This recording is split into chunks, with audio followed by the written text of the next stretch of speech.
Good evening, ladies and gentlemen, boys and girls. Good morning, good day, good night, good afternoon, whenever you're listening. Welcome to another episode of Midnight's Edge After Dark. This is the special November 13th issue. Tom, do you know what that date means? This is a very important day in history. You're going to tell me anyway. Yes. It was on November 13th that Felix Unger was asked to remove himself from his place of residence. And that request came from his wife. I hate it when you leave little notes on my pillow. But deep down, he knew she was right. F you. It took me an hour and a half to figure out that F you meant Felix Unger. So we not only bring you the news, we also bring you history. So anyway, I am joined once again by Mr. Tom Connors. How you doing, Tom? I'm doing the best I can, Rob. How about yourself, sir? Oh, I'm doing fantastic. And I am once again your narrator supreme, Mr. Rob Robot Shlomo from Shabby Road Studios. Well, first things first, Tom, let's talk about the box office. Well, it was a heck of a weekend, but Thor, the movie from last week, of course, that little movie about that Norwegian kid, took in another $57 million at the box office with a only roughly 53% drop, so that's not too bad.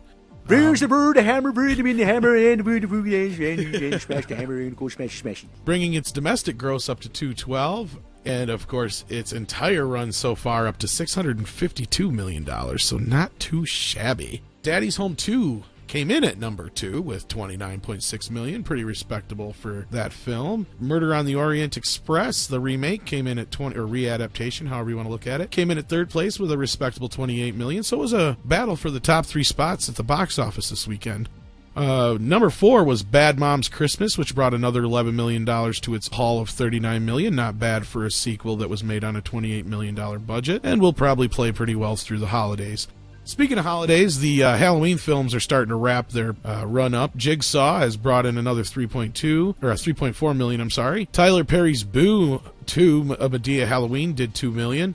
Geostorm did 1.6. Blade Runner's hanging in there at number 8 with 1.4 million. Happy Death Day, the other horror movie in the top 10, brought in another 1.2 to add to its already $54 million haul in the U.S. And take a guess at how much the budget was for that little horror film.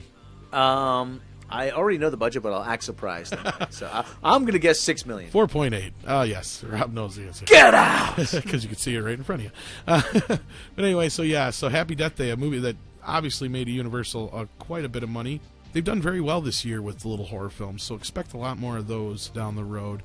Lady Bird came in at number 10, and it did an impressive $1.1 million on only 37 screens? So that's pretty impressive for a little film like that. So another Oscar bait film. Anything stand out to you in the box office besides Thor or anything like that, Rob? Not really. I mean, and this is going to sound weird. It's good to see like a small budget horror movie. Even though I'm not a huge fan of the horror genre, it just shows you that really it doesn't take a lot of money to make a decent movie and to make a movie that people are going to want to see. Right. That's the only thing. That's the thing I'll say about that. Because people always like, oh well, I don't have the money to make a movie. When you're aspiring filmmaker, I'm like, no, you can make a good movie on a shoestring. It's been proved. It's been done. Yeah, right. This proves right. it. So, like I said, I'm sure we'll see a lot more of those going forward. And same can be said for a movie like Bad Moms Christmas. Even though it's a little bit more of a commercial film, it was still made on a budget under $30 million, and by the end of its run, it will do fairly well. So, yeah, Hollywood, we can have middle of the road films. They don't always have to be $200 million films. Yeah, and quite frankly, I want to see more of those middle-of-the-road films because they end up being different. Things like Baby Driver, and those are the kind of movies you need because and as much as we love the superhero genre, science fiction, not everybody wants to go see those. Right. Well, and you need other stuff too.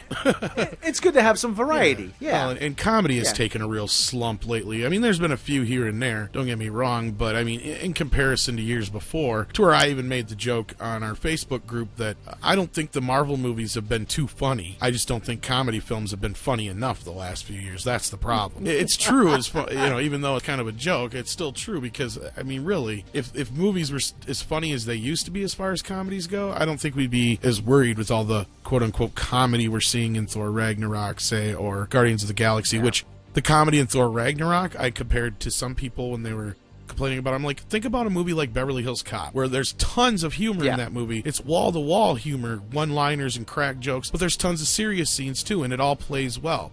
And I think the same goes here for Thor and Guardians of the Galaxy too, to where, yeah, maybe there's one or two times where the jokes shouldn't have probably been there, but to me they still all played. And you can do both. You can have a funny film and a serious film at the same time. Yeah, actually, the last comedy I think I went to go see was The World's End. I think that's the last straight-up comedy I went to go see. And like I said, it just speaks to how bad comedies have gotten lately. And for those who think that, like I said, Marvel films are too funny, go watch Blazing Saddles, because that's... Blazing Saddles, Young Frankenstein, the early Woody Allen movies. I mean, and really, the Marvel movies have humor in, but they're not Mel Brooks movies. No. Okay? No, it could be a lot worse. Even watch Captain America 1990. That's still probably funnier than Thor Ragnarok, and it's not trying to be. No, it isn't. And it's doing it. It's not doing it on purpose either. Or Batman and Robin, for that matter. Just to remember, this shit could be worse. Or Superman 4. Yeah, it could be a lot worse. Yeah, I think. Do you think that's why we're a little bit more forgiving? Because we remember those films? Maybe. Yeah. Actually, Tom, we got some breaking news that broke this morning. When news breaks, we fix it, don't we?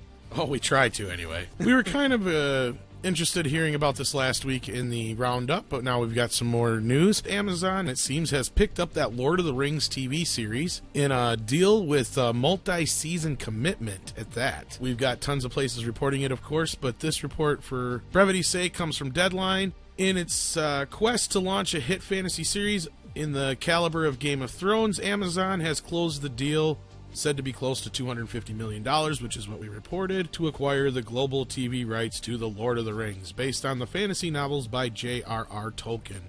The streaming service has given a multi-season commitment to Lord of the Rings, in which it will include potential spin-offs. I think it's gonna be a prequel, which otherwise, I thought they already did a prequel. It's called The Hobbit. Last time I checked, yeah. I did bring it up, but kind of cut it out of the episode we talked about it, because I thought, nah, they'll never go that far. I did bring up, they might be trying to pull like a whole Game of Thrones thing with this. So, and then this article brings that up. So it could very well be true. We may be getting a little bit more adult-oriented Lord of the Rings as far as that goes. But yeah, as far as I know, the reports are going that it is a prequel. So it'll be interesting to see what it's about. Maybe we'll get... A lot of people think it's going to be the Similaron. Yeah. I think I'm pronouncing that correctly. I think so. More an adult-oriented. You mean we're going to see some hot elf-on-elf action? Maybe. Hobbit on Hobbit action? Hobbit on human action? I don't know. Whatever action you can think of. Means a whole new thing. Oh, man. Yeah. But yeah, we're both fans, so it's not like I think I pointed out in that episode. It's been 20 years since The Lord of the Rings, and it's been a few years now since The Hobbit, and The Hobbit wasn't as well received as Lord of the Rings, and so that's about all we know about it at this point. But yeah, and Amazon's spending a buttload of money just for the rights. I'm not surprised. Amazon wants to be a major player in the streaming world. I mean, so and they're not skimping either. They got that Bezos money, so they're really they're going at this full team. So.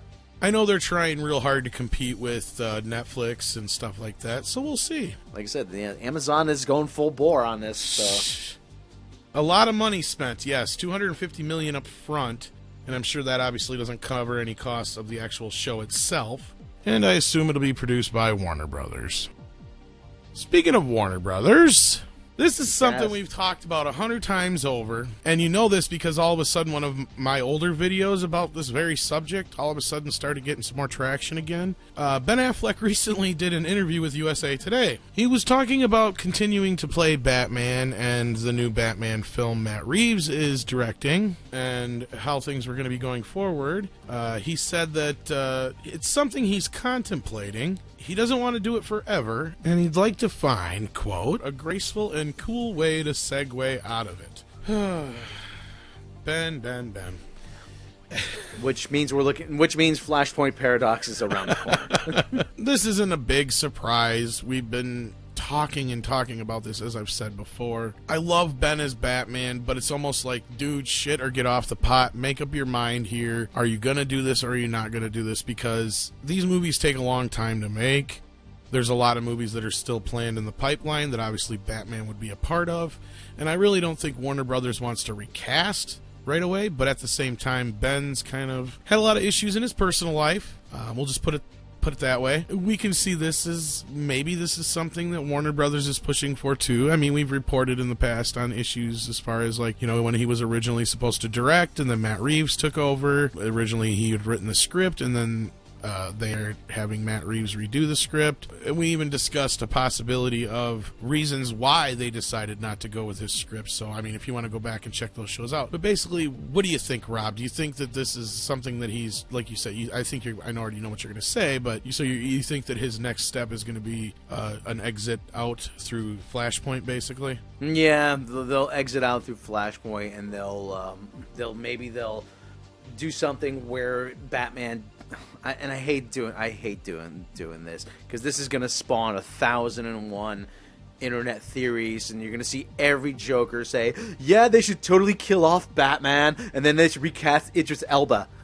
So I mean, he is your go-to. Yeah, that's what Idris Elba should totally be Batman when Ben Affleck quits. Yeah, definitely. They should really kill him, which is just a kind of a lazy kind of. The whole killing off of characters to me is just like a lazy plot point. I think you got a point as far as maybe they'll use him as the device in Flashpoint, which resets the timeline, but it's without Batman now, obviously. Yeah. Maybe he'll sacrifice himself in some way or something like that. We'll see. But Ben, man, come on. Maybe he's trying to hold him up for more money. You never know. Well, alimony, child support,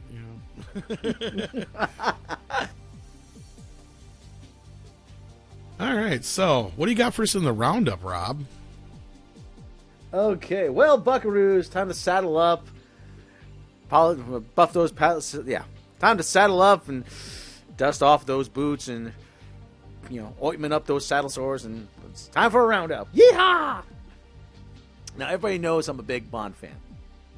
If you don't, you do now. Right. So, apparently, MGM is striking a deal with Annapurna for a domestic deal on the next James Bond movie distribution. This comes to us from Deadline. In a move that is sure to make the lion purr, MGM and Annapurna are this close. Now, I'm holding my index finger and my thumb about an inch apart for you people who are listening out there, if you need a visual. They're this close to announcing that they will team up on the domestic release of the next James Bond movie. This should all be finalized this week, and rumors are flying. This follows the announcement that MGM was joining forces with Annapurna in a joint venture, and the way this 007 deal works is MGM's Gary Barber and producers Barbara Broccoli and Michael G. Wilson are calling the shots, with Eric Lomas executing the domestic distribution, and Mark Weinstock will handle the marketing for domestic release.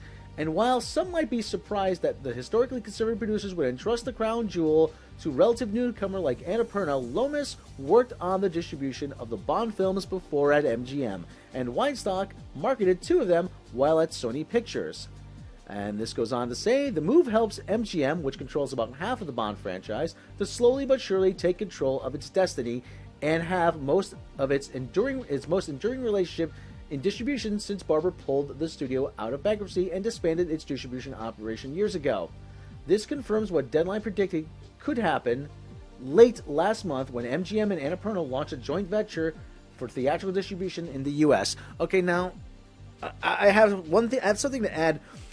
You will have to get the Bond distribution rights from Barbara Broccoli by stepping over her rotting corpse. Really, I don't want to sound flippant of that.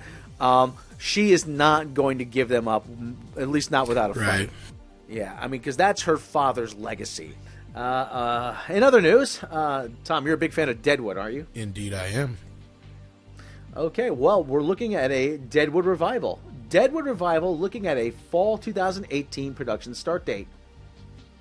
This also comes to us from Deadline. After waiting for years for a Deadwood revival, it looks like fans of the HBO drama might get to see the return of Ian McShane and Al Swearingen. It has yet to receive a formal green light, but the long-gestating Deadwood movie may have taken a baby step forward to reality, as it is reportedly eyeing a fall 2018 start date. HBO programming boss Casey Bloys said that the script is terrific and has been talking to directors. Deadline previously confirmed that former cast members have been approached about their availability. Bloys also added that they are inclined to do the film if they can get over hurdles. So, never watched Deadwood, but I'll give it up. Give it a go. See what. It's a great show. I'm hoping the movie ties up a lot of the loose ends that were left open in the show, because it did get canceled prematurely. It was a lot like that show Rome, where it just cost so much. It wasn't so much that it wasn't getting the ratings, but I'm hopeful that they'll get this going, because I'm a big fan of the show. I think you'd dig it too if you ever saw it. Yeah. Well, anyway, we mentioned Wonder Woman before, right? Yes, we did. So there's some Wonder Woman news here. Wonder Woman 2 release date has been moved up 6 weeks. Ooh. The superhero sequel is getting out of the way of Star Wars Episode 9. Episode 9? Yeah, that's 9. IX, the Roman numeral. Damn you, public schools. Why didn't you teach me Roman numerals? Patty Jenkins' Wonder Woman 2 is hitting theaters a little earlier than expected. Warner Brothers has moved the film up to November 1st, 2019 from its previous date of December 13th, 2019. The shift comes after Disney and Lucasfilm pushed back the release of Star Wars Episode 9 to December 20th, 2019.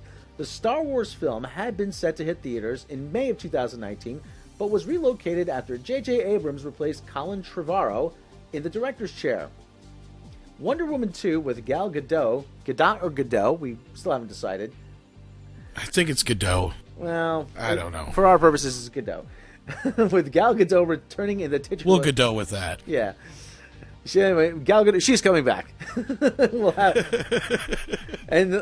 have more breathing room now. Warner's also announced the shift in the wake of the box office success of Thor Ragnarok, which debuted on November 3rd to franchise best numbers, proving that early November can be a lucrative corridor for superhero fare. Ragnarok has grossed $211.6 million in its first 10 days domestically and $650.1 million globally. Released in June of this year, Wonder Woman shattered numerous records on its way to becoming the top-grossing film of all time for a female filmmaker with solo directing duties. The pick earned $412.6 million domestically and $821.8 million worldwide. Slightly less long of a wait for the new Wonder Woman movie. A little bit less. One of them was going to budge, and it wasn't going to be Star Wars. No, it definitely wasn't going to be Star Wars. And Warner's proved before they will flinch. Yeah, once Disney plants its flag, that's it. It's there. Let's see you try. They're like Duck Dodgers. I claim this release date in the name of the Earth. So you're despicable. Anyway, and finally, we're all fans of Deadpool, and if you're not, why the hell aren't you? Yeah, right? Ryan Reynolds weighs in on the possibility of Disney buying Fox. This comes from sci-fi.com. Deadpool star Ryan Reynolds has heard the news that Disney could buy large portions of the entertainment arm of 21st Century Fox, and he basically has the same question we all have. Reports began circulating Monday that the House of Mouse, which has already purchased other iconic entertainment entities like Marvel Entertainment and Lucasfilm, could be gearing up to take on much of Fox's movie and TV properties as that company mulls to moving to a more news and sports-oriented angle. Bloomberg has since reported talks between the two companies have stalled, but it was a major jolt to the internet, and Ryan Reynolds was no exception. Monday afternoon, Reynolds tweeted about the deal. If this is true, I wonder how the fudge it would affect Deadpool. It wouldn't, okay? It really wouldn't. I mean, like I said, at the very least, for everybody worried about, oh, yeah, this means going to have a PG-13 Deadpool. Calm down. You'll still have an R-rated Deadpool. Disney does make R-rated movies under its Touchstone banner, under its Miramax banner. There's a couple other banners. they are not as squeaky clean as you want to believe they are, and they are much smarter than you give them credit for. So... Right, and even though Kevin Feige has said that he'll never make an R-rated Marvel movie, obviously if Disney buys Fox, they're going to keep the Fox banner. Why wouldn't you? And they'll still probably continue to make Deadpool movies R-rated under the Fox banner and do whatever they're going to do over on the Marvel side under the Marvel banner. And, I think we brought this up before, but like we said, they'll bring Deadpool maybe into the Avengers, but then they'll just make a joke about how he keeps getting bleeped, and of course he's aware that he's being bleeped. And he'll just keep playing with that maybe, and maybe just come up with as many innuendos as he can to push the PG-13 and have some fun with it, or, have Cap, language, that kind of a thing, or something like that. Or I'd love to see, even if he shows up in Spider-Man, that'd be amazing, pun intended. So... I can totally picture Deadpool. Damn it, this wasn't a problem before. Exactly. So now I wouldn't panic too much. But as we said, the talks have stalled, and this is just, Reynolds having a little fun. You never know, though. Disney might come back with a bigger offer. When we talked about it before, basically, of all the companies, if Disney is going to buy somebody, especially to bolster their streaming presence when they launch their streaming service, Fox is their best bet as far as the companies that are up in the air, and probably Sony would be the next one they'd probably look at, I bet. Well, the big advantage is they would have all their properties under one banner. Yeah, everything from the Fantastic Four to the X-Men to really that's all that. Right, Deadpool. And Star Wars, the original Star Wars, which of course New Hope, the distribution rights are still owned by Fox. Yeah. They could even throw the Fox banner back in front of the Star Wars movies. Yeah. Yeah. You see that familiar fanfare. Okay, that's all I can do right now without paying Fox a royalty fee. So, like I said, I wouldn't worry too much. And Disney has not ruined any Marvel properties yet. And it'll be fine. Don't worry. The only thing people hate is people just hate Disney because they're Disney. That's all it really is. And finally, we reported on so many deaths in the entertainment world. We just have a happy birthday. Happy birthday to Anne Hathaway, who celebrated her 35th birthday yesterday on November 12th. One of the many Catwomen. Yes. Well, and with that, I think that's the show. What do you think? I think that's a good place to leave it as it's ending. So happy birthday, Anne Hathaway. I know you're not listening, but call me. If you're listening, call Rob. Call Rob. It's my number's 1-900-MIX-A-LOT. Well, actually, I think that's their Mix-a-Lot's number, and that's probably why you haven't heard anything from anybody, Rob. Damn, that's why I'm not getting my messages. So, but anyway, if you do like the show and you like what we do here, and Lord knows you wouldn't be listening if you didn't, why don't you click that subscribe button? And while you're at it, click the bell icon. That way you'll be notified of all the latest content that's uploaded. Whenever we upload something, bang, you'll get a notification. And if you really, really like the show, why not consider supporting the show on Patreon? Patreon members will get all kinds of bonuses. There's all kinds of different tiers. You will get advance notices for new mini documentaries. You'll get exclusive audio. You'll get bloopers. You'll get outtakes. You'll get lost episodes. You'll get complete uncut episodes featuring the audio from the mini documentaries, such as Alien. Because I really worked hard to record that for you people. You don't know how difficult that was. But anyway, and if you don't have the means to support the show on Patreon, then please subscribe and please watch the ads and please share these videos with people you think that might like them and even people you don't think that would like them. So, your grandma would love us. Yes, get your grandma to sign up for YouTube. Yeah, that's the way to do it. Yeah. So anyway, one more time, you are Mr. Tom Connors. I am. And you are Rob Gallo. Yes, I am Mr. Rob Robot Shlomo, and we would like to thank you for joining us, as always, and we will catch you next time.